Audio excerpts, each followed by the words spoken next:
Hello guys, welcome to our channel. This is Teja. ప్రస్తుతం మనతో పాటు జై భారత్ నేషనల్ పార్టీ అధికార ప్రతినిధి అలాగే వినుకొండ కోఆర్డినేటర్ చిరంజీవి నాయక్ గారు ఉన్నారు. నమస్తే సార్. నమస్తే, జై భారత్ అండి. Okay, right. అయితే రీసెంట్గా సెంట్రల్ గవర్నమెంట్ ఒక బడ్జెట్ ప్రజెంట్స్ని అయితే రూపొందించింది. అండ్ దానికి సంబంధించి మరి ఆంధ్రప్రదేశ్కి ఏమి వచ్చాయి అంటే ఒకటండి, ఆంధ్రప్రదేశ్కి గత 10 సంవత్సరాలుగా బీజేపీ ఎలా మోసం చేసిందో ఈ బడ్జెట్లో కూడా అంతే చేసింది. మరీ విచిత్రం ఏంటంటే అమరావతి రైల్వే కనెక్షన్ లైన్కి వాళ్ళు బడ్జెట్ ప్రజెంటేషన్లో ఇచ్చిన డబ్బులు 1000 రూపాయలు ఇచ్చారండి.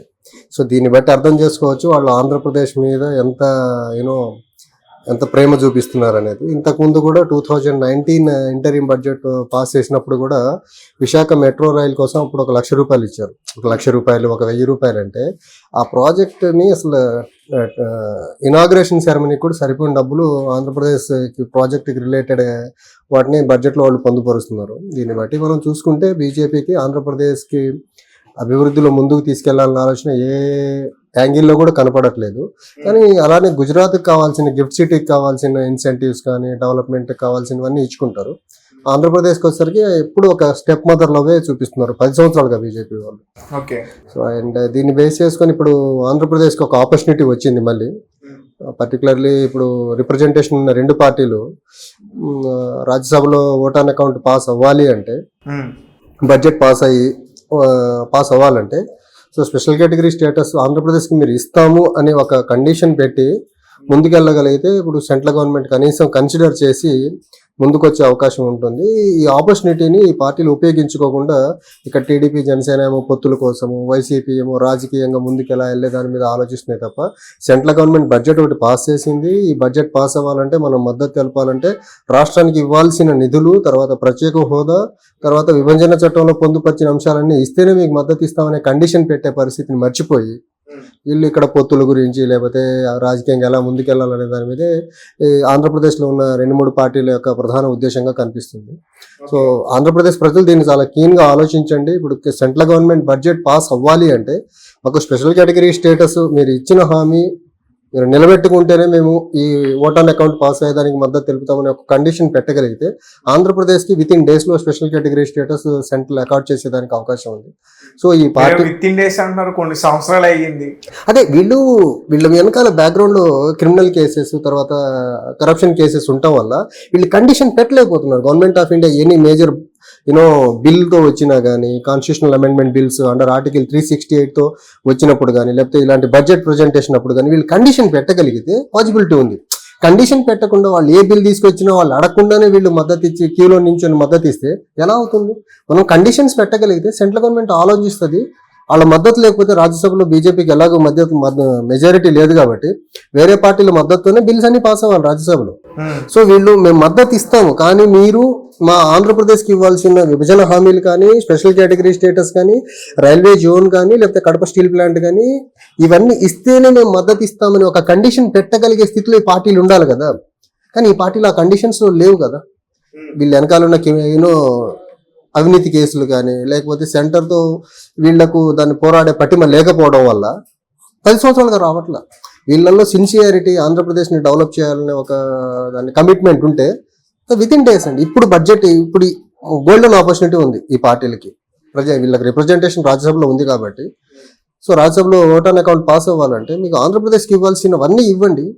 స్పెషల్ కేటగిరీ స్టేటస్ అండ్ విభజన హామీలో పొందుపరిచిన అంశాలని ఒక కండిషన్ పెట్టగలిగితే very much possible. Okay, right. And special status గురించి మీ మేనిఫెస్టోలో కూడా ఉంది కదా, తీసుకొస్తాం అంటే మా పార్టీ పెట్టినప్పటి నుంచి ఇప్పటి వరకు ఆల్మోస్ట్ ఒక ముగిసిన అధ్యాయం అని ఈ పార్టీలు జనాల్ని మోసం చేసుకుంటూ వచ్చాయి. అది ముగిసిన అధ్యాయం కాదు, మీ పార్టీలు కావాలని వీళ్ళ సెల్ఫ్ ఇంట్రెస్ట్ల కోసం ముగించబడ్డ అధ్యాయము. కానీ రాష్ట్ర ప్రజలు కానీ మేము కానీ మర్చిపోలేదు. అది ఆంధ్రప్రదేశ్కి వెరీ మచ్ రిలవెంట్, అది సాధించవచ్చు అనేసి పార్టీ పెట్టక ముందు మా అధ్యక్షుల వారు ఎక్కడ మీటింగ్లో ఉన్నా చెప్పేవారు. పార్టీ పెట్టిన తర్వాత కూడా మా పార్టీలో one of the agenda getting the special categories to Andhra Pradesh అనేది మా మేనిఫెస్టోలో పెట్టాము. తర్వాత యాజ్ వెల్ యాజ్ మేము ప్రతి మీటింగ్లో చెప్తున్నాము. ఇప్పుడు విశాఖలో మన ఒక దీక్ష జరిగింది, రేపు మా అధ్యక్షుల వారు ఢిల్లీ వెళ్తున్నారు మళ్ళీ ప్రొటెస్ట్ చేసేదానికి, స్పెషల్ కేటగిరీ స్టేటస్ ఆంధ్రప్రదేశ్కి ఇవ్వాలని చెప్పేసి. సో ఈ రకంగా ఈ పార్టీల్లో ఒక కదలిక ఇప్పుడు 2-3 పార్టీలు కొంచెం స్పెషల్ కేటగిరీ స్టేటస్ అని మాట్లాడుతుంది లైక్ కాంగ్రెస్ అలా. సో మాట్లాడుతున్నాయి అంటే దానికి మెయిన్ రీజన్ జై భారత్ నేషనల్ పార్టీ అండ్ మా అధ్యక్షుల వారు శ్రీ వివి లక్ష్మీనారాయణ గారు. సో ఒక ఆల్మోస్ట్ ఈ సోకాల్డ్ మెయిన్ స్ట్రీమ్ లో ఉన్న పార్టీలు దాన్ని ఒక సైడ్ ట్రాక్ లో పెట్టిన దాన్ని తీసుకొచ్చి మళ్ళీ లైమ్ లైట్ లోకి ప్రజల్లో చర్చలు లేపేలాగా దాని ఇనిషియేటివ్ మా అధ్యక్షులు వారు తీసుకున్నారు. దాన్ని బట్టి మొన్న షర్మిల గారు కూడా ఢిల్లీలో ఏదో దీక్ష చేశారు స్పెషల్ కేటగిరీ స్టేటస్ కోసం అనేసి. ఆల్మోస్ట్ మర్చిపోదాం, ఈ పార్టీలు ఎంత మర్చిపోయేలా చేద్దాం అనుకున్నా కానీ దాన్ని మా పార్టీ పర్టికులర్లీ మా అధ్యక్షులు వారు దాన్ని ఎట్టి పరిస్థితుల్లో బ్యాక్ ట్రాక్ చేయనివ్వరు, దాన్ని ముందుగానే తీసుకుని వెళ్తాం. మరి షర్మిల గారు స్పెషల్ స్టేటస్ గురించి దీక్ష చేస్తున్నారు కదా, ఆమెకి మీ పార్టీ తరపు నుంచి మద్దతు ఉందా? ఖచ్చితంగా స్పెషల్ కేటగిరీ స్టేటస్ సాధన కోసం ఎవరు ఎలాంటి పోరాటాలు చేసినా వాళ్ళకి మా మద్దతు ఉంటుంది, అందులో సెకండ్ థాట్ అయితే ఇంకోటి లేదండి. అండ్ పవన్ కళ్యాణ్ గారు కానీ అలాగే చంద్రబాబు నాయుడు గారు కానీ రీసెంట్గా కలవడం జరిగింది. అండ్ వాళ్ళ 2 పార్టీలు కూడా పొత్తులతో ఉన్నాయి. సో ఒకరు 40 సీట్లు అంటున్నారు, ఒకరు 20 సీట్లు అంటున్నారు. సో దాని గురించి మీరు ఏం చెప్తారు? అంటే ఇప్పుడు వాళ్ళిద్దరు ఆఫెన్ కలుస్తూ ఉన్నారు, చంద్రబాబు గారు అండ్ పవన్ కళ్యాణ్ గారు. బట్ బీజేపీ కూడా వస్తుందని ఇంకో టాక్ నడుస్తుంది. బీజేపీ ఇంకా వాళ్ళకు కన్సెంట్ ఇవ్వలేదు, పొత్తులో ఉండాలా లేదా, దానివల్లే సీట్ షేరింగ్ అనేది డిలే వస్తుందని అనిపిస్తుంది. ఇన్ కేస్ బీజేపీని వాళ్ళు పొత్తులో భాగంగా తీసుకుని 3 పార్టీలు కలిసి ముందుకెళ్లాలనుకుంటే ఫస్ట్ ఈ 2 పార్టీలు ఏ ప్రాతిపదికన బీజేపీ పొత్తులో ఉండాలని కోరుకుంటున్నారో చెప్పాలి, జనసేన అండ్ టీడీపీ. ఎందుకంటే 10 సంవత్సరాలుగా ఆంధ్రప్రదేశ్కి ఒక తీరని ద్రోహం చేసుకుంటూ వస్తున్న పార్టీ బీజేపీ. విభజన హామీలు కంప్లీట్ గా ఫుల్ఫిల్ చేయకుండా, స్పెషల్ కేటగిరీ స్టేటస్ ఇవ్వకుండా, రైల్వే జోన్ ఇవ్వకుండా, కడప స్టీల్ ప్లాంట్ ఇవ్వకుండా, తర్వాత బ్యాక్వర్డ్ రీజనల్ గ్రాంట్ ఫండ్స్ ఇవ్వకుండా, ఆంధ్రప్రదేశ్ కి ఒక క్యాపిటల్ లేని సిచ్యువేషన్ లో ఈ రోజు ఉందంటే దానికి one of the reason BJP. ఎందుకంటే బీజేపీ కొంచెం క్లియర్ గా ఇదే రాజధాని అని క్లియర్ గా చెప్పగలిగితే, ఫండ్స్ ఇవ్వగలిగితే రాజధాని దాని కన్స్ట్రక్షన్ కూడా ముందుకెళ్ళేది.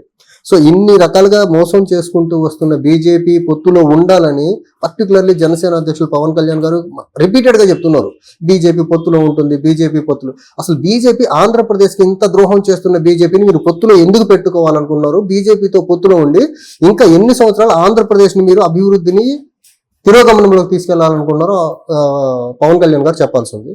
ద సేమ్ టైం ఇప్పుడు ఆ పొత్తు వీళ్ళు ఆల్రెడీ 2014 నుంచి 19లో ఆల్మోస్ట్ ఇండైరెక్ట్ గా పొత్తులో పవన్ కళ్యాణ్ గారు మద్దతు పలికారు, పొత్తులో ఉన్నట్టే. ఒక 5 సంవత్సరాలు వీళ్ళు ఫెయిల్యూర్ మోడల్ కదా ఈ పొత్తు అనేది. ఇప్పుడు ఏదైతే మళ్ళీ కొత్తగా పాతపోతే 2014 నుంచి 19 మధ్యలో వీళ్ళు పొత్తులో ఉన్నారు, 2014లో ఉన్నారు, దాని తర్వాత మళ్ళీ 2000 అది ఫెయిల్యూర్ కదా. వీళ్ళు పొత్తు పొసగగా బయటకు వచ్చేసారు కదా. ఆ పొత్తులో ఉన్న టైంలో కూడా ఆంధ్రప్రదేశ్కి రావాల్సిన ఏది వీళ్ళు తీసుకురాకపోయారు కదా. ఇప్పుడు కూడా పవన్ కళ్యాణ్ గారు రిపీటెడ్ గా బీజేపీ సెంట్రల్ లీడర్షిప్ ని కలుస్తూ ఉంటారు. మొన్న తెలంగాణలో వాళ్ళతో కలిసి పోటీ చేశారు. ఆ టైంలో కూడా మీరు ఆంధ్రప్రదేశ్కి ఇవ్వాల్సింది ఇవ్వండి అని ఎందుకు అడగలేకపోతున్నారు? కొన్ని అడిగితే ఏమన్నా ముందడిగి ఏమన్నా వేసారా వాళ్ళు? లేదు కదా. సో ఇంత మోసం చేస్తున్న బీజేపీని వీళ్ళు ఎందుకు ముందుకు తీసుకెళ్తున్నారు? ఈ పొత్తు అనేది 2014 నుంచి 19కి ఆంధ్రప్రదేశ్ ని ఒక దయనీయమైన స్థితిలో తీసుకెళ్లారు కదా. ఏది ఇంప్లిమెంట్ చేయకుండా రీఆర్గనైజేషన్ యాక్ట్ కానీ, స్పెషల్ కేటగిరీ స్టేటస్ కానీ, పోలవరం కానీ. ఇప్పుడు పోలవరంకి 2022-23 వరకు సెంట్రల్ గవర్నమెంట్ నుంచి వచ్చిన డబ్బులు చూసుకుంటే హార్డ్లీ లెస్ దాన్ 15,000 crores. దాని ఎస్టిమేషన్ వచ్చేసరికి సమ్వేర్ అరౌండ్ 56,000 crores ఉంది. సో ఈ లెక్కన ఈ 10 సంవత్సరాల్లో విడిపోయిన ఆంధ్రప్రదేశ్ 10 సంవత్సరాల్లో వస్తుంది. 10 సంవత్సరాల్లో మీరు 15,000 కోట్లు ఇచ్చారు. అందులో ఎంత ఖర్చు చేశారో ప్రాజెక్ట్ కన్స్ట్రక్షన్ కోసం అది లెక్క ఇంకా లేదు. సో 10 సంవత్సరాల్లో మీరు 15,000 కోట్లు ఇస్తే 55,000 కోట్ల రూపాయలు ఎన్ని సంవత్సరాలకి ఇస్తారు? ఎన్ని డెకేడ్స్ పడుతుంది? ఎన్ని డెకేడ్స్ లో ప్రాజెక్ట్ పూర్తి అవుతుంది? దీనికి ఈ డిలే అన్నిటికీ కారణం బీజేపీనే కదా. ఆ బీజేపీని పొత్తులో పెట్టుకోవాలి ఈ 2 పార్టీలు ఎందుకు అనుకుంటున్నాయి అసలు? అంటే ఆంధ్రప్రదేశ్ని కంప్లీట్ గా సాధ్యమైనంత వరకు శాశ్వతంగా అభివృద్ధి తిరోగమనంలో ఉంచాలని అనుకుంటున్నారా వీళ్ళు? దానికి వాళ్ళు ఆన్సర్ చేయాలా. పొత్తులు ఏం సాధిద్దామని, మీరు ఆంధ్రప్రదేశ్ని ఏం చేద్దామని పొత్తు. ఆల్రెడీ మీది ఫెయిల్యూర్ పొత్తు కదా. 2014-19లో ఏం చేశారు మీరు? 19 ఎలక్షన్ ముందు బయటకు వచ్చినప్పుడు పవన్ కళ్యాణ్ గారు టీడీపీ నాయకత్వాన్ని కానీ బీజేపీని కానీ తిట్టకుండా తిట్టారు కదా. సో అప్పుడు తప్పు చేశారని తిట్టి ఆ తర్వాత ఏం చేయకుండా మళ్ళీ పొత్తు ఎందుకు? పొత్తు వల్ల ఆంధ్రప్రదేశ్కి జరిగిపోయే మేలు ఏంటి? జగన్ ఓడించడానికి పొత్తు కదా, ఆయన ఆల్రెడీ చెప్పారు కదా ఏంటి ప్రభుత్వ వ్యతిరేక ఓటుని చేయలేనేమో. అవునండి, ఇప్పుడు మీ ప్రభుత్వం ఇంతకు ముందు కోalition లో ఉన్న మీ గవర్నమెంట్ చేసింది ఏంటి? దానికి విరుద్ధంగా ఈయన ఏం చేయట్లేదు కదా.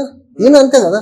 ఇప్పుడు టీడీపీ గవర్నమెంట్ 2014 నుంచి 19 వరకు ఆంధ్రప్రదేశ్ని ఒక పేషెంట్ గా మార్చి ఐసీయూలోకి తీసుకెళ్ళింది. 19 నుంచి గవర్నమెంట్ లోకి వచ్చిన వైసీపీ ఐసీయూ నుంచి వెంటిలేటర్ మీదకి తీసుకెళ్ళింది. సో ఈ రెండు పార్టీలు, ఆ రెండు పక్షాలు మిజరబుల్ గా ఫెయిల్ అయిపోయినాయి. ఆంధ్రప్రదేశ్ ని, ఒక పేషెంట్ ని ఐసీయూ నుంచి వెంటిలేటర్ తీసుకెళ్లి చాలా సక్సెస్ఫుల్ గా ఆ పని పూర్తి చేసాయి. ఇప్పుడు ఆ వెంటిలేటర్ మీద ఉన్న పేషెంట్ ని మళ్ళీ హాస్పిటల్ నుంచి బయటికి తీసుకొచ్చి ఒక నార్మల్ పర్సన్ గా మార్చాలంటే అది కేవలం జై భారత్ నేషనల్ పార్టీతోనే సాధ్యము. ఈ వెనక అవినీతి కేసులు, క్రిమినల్ కేసులు పెట్టుకున్న, లేకపోతే అవినీతి బ్యాక్గ్రౌండ్ ఉన్నోళ్ళు వీళ్ళు సెంటర్ తో ఫైట్ చేసి ఆంధ్రప్రదేశ్ ని అభివృద్ధిలో ముందుకు తీసుకురాలేరు. వీళ్ళు ఆంధ్రప్రదేశ్ ని ఇంకొక 10-20 సంవత్సరాలు కూడా వీళ్ళని నమ్మి జనాలు కానీ ఓట్లు వేస్తే వెంటిలేటర్ పైన ఉంచుతారు తప్ప వీళ్ళు ఆంధ్రప్రదేశ్ ని అభివృద్ధిలో ముందుకు తీసుకువెళ్ళలేరు. ఇది క్రిస్టల్ క్లియర్ గా గత 10 సంవత్సరాలు ప్రూవ్డ్. ప్రజాబలం లేని మీరెలా ముందుకు తీసుకెళ్తారు? ప్రజాబలం లేదని మీరెలా అంటారండి?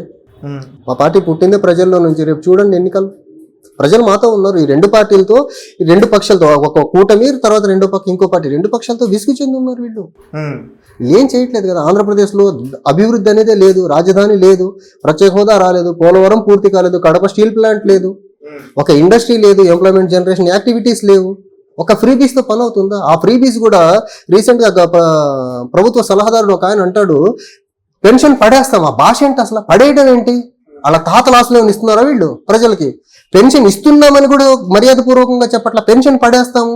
తర్వాత డిఎస్సి గురించి జర్నలిస్ట్ క్వశ్చన్ అడిగితే డిఎస్సి వల్ల ఉపయోగం ఏముందని అంటారు. అంటే డిఎస్సి వల్ల ఏం ఉపయోగం ఉందో తెలియని వ్యక్తి ప్రభుత్వ సలహాదారుడుగా ఉన్నారు. అది దరిద్రం ఆంధ్రప్రదేశ్కి.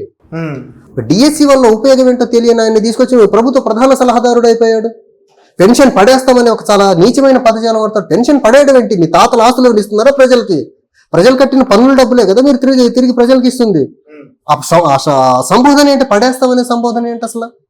మీ తాతల ఆస్తులు ఇస్తున్నారా? మీరు రాజరికంలో ఉన్నారేమన్నా? వీళ్ళు డెమోక్రసీలో ప్రజల ఓట్ల ద్వారా ఎన్నికయ్యి నాన్ డెమోక్రాటిక్ మేనర్ లో గవర్నమెంట్ నడుపుతున్నారు వీళ్ళు. ఆంధ్రప్రదేశ్లో ఎవరన్నా స్వేచ్ఛగా ధర్నా చేసుకునే పరిస్థితి ఉందా? వాళ్ళ మీద కేసులు. అసలు మీరు వీళ్ళు చెప్పిన ప్రామిస్లన్నీ ఫుల్ఫిల్ చేయకపోగా వాళ్ళు రోడ్ల మీదకి వస్తే వాళ్ళ మీద పోలీస్ కేసులు. వాళ్ళు డెమోక్రాటిక్ సెటప్ ని కంప్లీట్ గా చంపేశారు కదా వైసీపీ కానీ, అంతకుముందు ఉన్న టీడీపీ కానీ. అసలు ప్రజలు స్వేచ్ఛగా వాళ్ళ వాదన వినిపించే పరిస్థితి ఏమైనా ఉందా బయట? అసలు కొన్ని ప్రజాప్రతినిధి, ఈ పార్టీలో ఇంటర్నల్ డెమోక్రసీ కూడా ఉండదు, దరిద్రం పాడుగాను. ఇంటర్నల్ డెమోక్రసీ కూడా ఉండదు. ఇప్పుడు వీళ్ళు 3 క్యాపిటల్ అన్నారండి వైసీపీ వాళ్ళు, లేకపోతే అప్పుడు 1 క్యాపిటల్ అన్నారు, అసలు అమరావతి అన్నారు. రాయలసీమ ప్రాంత వాసులు కానీ, లేకపోతే ఇప్పుడు ఉన్న అమరావతి ప్రాంతంలో డీసెంట్రలైజేషన్ క్యాపిటల్ అంటే అమరావతి ఎమ్మెల్యే, మంగళగిరి ఎమ్మెల్యే ఫ్రీగా తన వాయిస్ ని చెప్పలేకపోయారు. పార్టీ వాయిసే తన వాయిస్ అయిపోయింది. ఇక్కడ ఈ రీజనల్ పార్టీస్, పర్టికులర్ గా ఈ రెండు YCP and TDP and Janasena, ఈ 3 పార్టీలు అండి ఓ పర్సనల్ ఈగోస్ తో పార్టీని నడుపుతున్నారు తప్ప వీళ్ళకి రాష్ట్రం ఇంట్రెస్ట్ అనేది వీళ్ళకి అసలు ఏ కార్నర్ లో కూడా వీళ్ళకి రాష్ట్రం యొక్క అభివృద్ధి, ఆ రాష్ట్రం ఇంట్రెస్ట్ వీళ్ళకి పట్టట్లేదు. ఏ కాడికి వీళ్ళ పర్సనల్ ఈగోస్ అండ్ కుర్చీ కోసం కొట్లాట అంతే తప్ప వీళ్ళు రాష్ట్రాన్ని డెవలప్ చేయాలా, లేకపోతే ఇంటర్నల్ గా మా పార్టీలో ప్రజాస్వామ్యంతో, లేకపోతే అసెంబ్లీలో జరిగే డిబేట్స్ లో కూడా వీళ్ళు ప్రజాస్వామ్యాన్ని ముందుకు ఏమంటారు, ప్రజాస్వామ్య విలువలతో కూడిన డిబేట్స్ జరగట్లా. ఒక లీడర్ ఏది డిసైడ్ చేస్తే అదే మాట్లాడాలంటే ఎలా?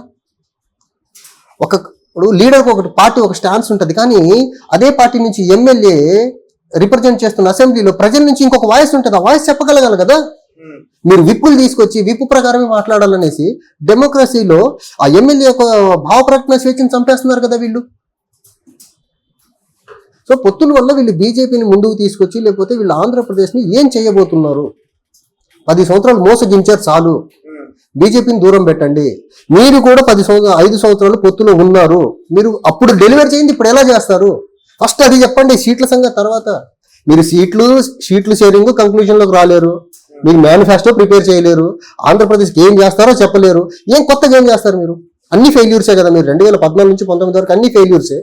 ఆ ఫెయిల్యూర్స్ ని కొత్తగా మీరు ఎలా ఓవర్కమ్ చేస్తారు? ఆ ఫెయిల్యూర్ నుంచి బయటకు వచ్చి స్పెషల్ కేటగిరీ స్టేటస్ ఎలా తీసుకొస్తారు? ఇప్పుడు స్కిల్ డెవలప్మెంట్ కేసు ఉన్న చంద్రబాబు గారు అసలు దాన్ని అసలు ముందుకు తీసుకెళ్లగలరా? స్పెషల్ కేటగిరీ స్టేటస్ కావాలి, పోలవరం ఇన్ టైంలో పూర్తి కావాలా, లేకపోతే రైల్వే జోన్ కావాలా, కడప స్టీల్ ప్లాంట్ కావాలని చెప్పగలరా? స్కిల్ డెవలప్మెంట్ కేసు ఉంది కదా ఆయన మీద, గట్టిగా సెంటర్ అగెన్స్ట్ నుంచి మాట్లాడగలరా ఆయన? కొన్ని పవన్ కళ్యాణ్ గారు ఉన్నారు. ఇప్పుడు 2019 తర్వాత ఆయన పొత్తులో బీజేపీ ఉన్న తర్వాత ఎన్నిసార్లు ఆంధ్రప్రదేశ్కి ఇవి కావాలి, ఇవి ఇవ్వండి అని అడుగుతున్నారు. ఆయన అడిగితే ఏ ప్రాజెక్ట్ ని వీళ్ళు ఏం అడిగితే వాళ్ళు ఏం డెలివరీ చేశారు చెప్పమనండి. సో వీళ్లకు రాష్ట్రం పట్ల చిత్తశుద్ధి లేదు, ఓన్లీ కుర్చీ కోసం వీళ్ళ కొట్లాట తప్ప ఆంధ్రప్రదేశ్ని అభివృద్ధి చేయాలని వీళ్ళకి ఏ కార్నర్లో కూడా లేదండి.